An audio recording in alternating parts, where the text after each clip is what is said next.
This is my physique update. First update, I suppose.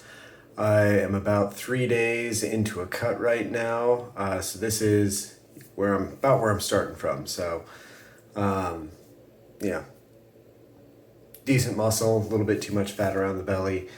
And I'm going to take you guys along on this. So this is going to be a 30-day cut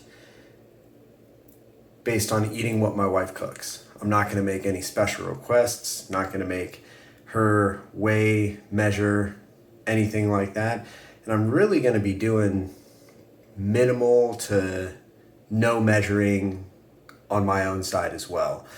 So a big part of this is intermittent fasting for me, and I'll explain kind of what my protocol is later on. But this is first update, what I look like today, and we'll see what I look like 1 month from now.